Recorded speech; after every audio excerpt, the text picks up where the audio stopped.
ایک بدبخت نے کہا کہ مسلمانوں کو اگر کمزور کرنا ہے تو ان سے 4 چیزیں چھین لی جائیں. 4 چیزیں جب مسلمانوں میں موجود ہیں تو یہ کمزور نہیں ہو سکتے. ایک قرآن مجید، یہ ان کی وحدت کی ضمانت ہے، اور یہ کتاب ان کی وہ ایسی پاکیزہ اور متحرک اور فعال تھیوری ہے جو کبھی بھی فرسودہ نہیں ہوتی، اور ہر دور کی ضرورت کو یہ کتاب پورا کرتی ہے. اور یہ اس غیر متبدل کتاب کے ذریعے سے گرے ہوئے بھی اٹھ پڑتے ہیں. تو اس کتاب کو اگر ختم کر دیا جائے تو یہ تسخیر کیے جا سکتے ہیں. دوسری بات، ان سے حج ختم کر دیا جائے. حج ان کی وحدت کی علامت ہے، ان کی شان و شوکت اور شکوہ مسلم کی ضمانت ہے. لہذا حج ختم کر دیا جائے تو ان کو تسخیر کیا جا سکتا ہے. تیسری بات، ان سے جہاد کا خاتمہ کر دیا جائے. جہاد ختم ہو جائے گا تو یہ کمزور ہو جائیں گے. چوتھی چیز، ان کے سینے سے عشق رسول چھین لیا جائے. محبت رسول اس کے سینے سے کھینچ لی جائے. اگر یہ دولت نہیں رہے گی تو یہ مٹی کے مجسمے ہوں گے اور ان کے اندر کچھ نہیں ہوگا. وہ فاقہ کش جو موت سے ڈرتا نہیں ذرا، روح محمد اس کے بدن سے نکال لو. تو کہا یہ 4 چیزیں اگر ان سے چھین لی جائیں تو ان کو تسخیر کرنا آسان ہوگا. اب ان میں سے 2 چیزوں پر جب محنت کی گئی تو جہاد کے خاتمے کے لیے مسلمہ پنجاب مرزا قادیانی کو کھڑا کیا گیا، اور اس کا کام یہ تھا کہ مسلمانوں کی ذہن سازی کرے کہ جہاد ختم ہو گیا ہے. اور وہ خود لکھتا ہے کہ میں نے جہاد کی ممانعت پر اتنا کچھ لکھا ہے اور اطراف و اکناف میں بھیجا ہے، اگر وہ جمع کرنا ممکن ہو تو 300 الماریاں بھر جائیں. اتنا کچھ میں نے جہاد کی ممانعت میں لکھا ہے. تو وہ اس ایجنڈے پہ آیا تھا.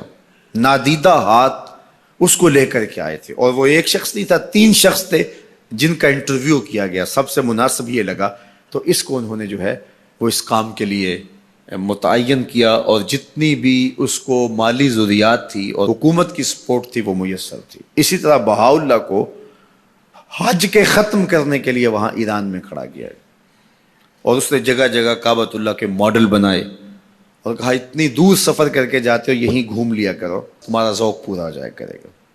اب یہ 2 لوگوں کو نادیدہ ہاتھوں نے ان 2 چیزوں کو ختم کرنے کے لیے، جہاد اور حج کو ختم کرنے کے لیے تیار کیا تھا، اور ان کے اوپر اس زمانے کے اندر انہوں نے کروڑوں روپے لگائے تھے. اب جب وہ مر بھی گئے ہیں تو ان کے متبعین کو وہ اسی طرح سپورٹ کر رہے ہیں، اس لیے ان کے متبعین جو ہیں وہ موجود ہیں. باقی جس نے بھی ادعائے نبوت کیا پاگل پن کی وجہ سے، یا جو ہے وہ اس کے اندر کوئی صلاحیت تھی تو وہ تکبر میں آ گیا، تو اس پاگل پن کی وجہ سے اس نے اعلان کیا، جب وہ گیا تو سلسلہ ختم ہو گیا.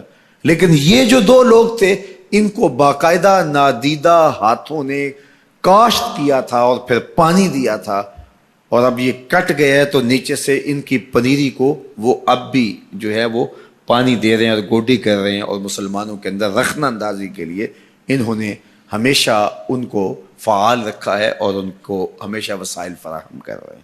اس لیے امت کو ان سے محتاط رہنے کی بہت زیادہ ضرورت ہے، چونکہ یہ نادیدہ ہاتھوں کے مہرے ہیں جو مسلمانوں کو نقصان دینے کے لیے اور ان کے اندر سے ان جذبوں کو ختم کرنے کے لیے جو ہے وہ دن رات کوشاں ہیں، اور مغرب کی جاسوسی اسلامی ممالک سے کر کے جو ہے وہ ان کو فائدہ پہنچاتے ہیں. اور مسلمانوں کے لیے بالخصوص پاکستان کے لیے یہ مرزائی اس قدر خطرناک ہے کہ علامہ اقبال علیہ رحمہ نے اس زمانے میں کہا تھا، ابھی پاکستان بننے جا رہا تھا، آپ نے کہا تھا کہ مرزائی اسلام کے بھی غدار ہیں، پاکستان کے بھی غدار. اور پھر زمانے نے دیکھا، علامہ اقبال علیہ رحمہ تو 1938 میں انتقال کر گئے، لیکن 47 میں پاکستان بنا تو لوگوں نے دیکھا کہ ان لوگوں نے پاکستان کی مخالفت کی، اور جب پاکستان ٹوٹا، 2 ٹکڑوں میں تقسیم ہوا، تو اس وقت قادیاں میں چراغاں کیا گیا، انہوں نے خوشی کا اظہار کیا. پاکستان ایٹمی طاقت بنا تو وہاں سوگ منایا گیا. اور آج بھی یہ ربوے کے اندر دفن ہوتے ہیں تو امانتاً دفن ہوتے ہیں.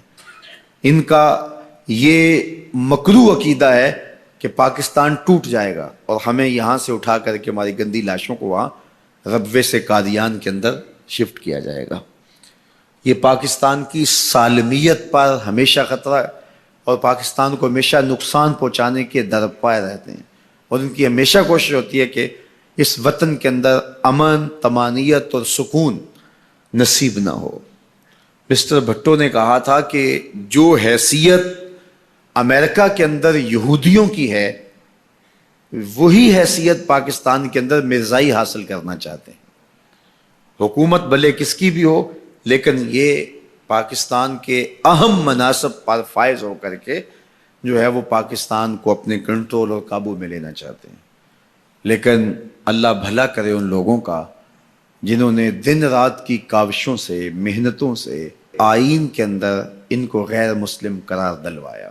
علماء نے، مشائخ نے، سب لوگوں نے، تمام مسالک کے لوگوں نے مل کے اس میں کاوش کی، محنت کی کہ یہ 7 ستمبر کا دن تھا، 1974 کی شام تھی، 4:35 ہو رہے تھے کہ جب دستخط ہوئے کہ مرزائی چاہے ربوی ہوں چاہے لاہوری ہوں کافر ہیں، اور پھر ہر سمت سے نعرہ تکبیر اور نعرہ رسالت کی آوازیں آنے لگی اور تاجدار ختم نبوت زندہ باد کی صدائے دل نواز گونجنے لگی. پھر اس وقت سے لے کر یہ پاکستان کے خلاف سازشوں میں اور زیادہ مصروف ہو گئے. پوری دنیا کے اوپر پھیلے ہوئے مرزائی پاکستان کو رسوا اور بدنام کرنا چاہتے ہیں مختلف ممالک کے اندر، اور ان کے مختلف ممالک کے ساتھ تعلقات ہیں مختلف بنیادوں پر، چونکہ یہ تھے ان کے، اور ان کے خود کاشتہ پودا تھا مرزائیت جو یہاں لگایا گیا، یہودیت کا خود کاشتہ پودا ہے.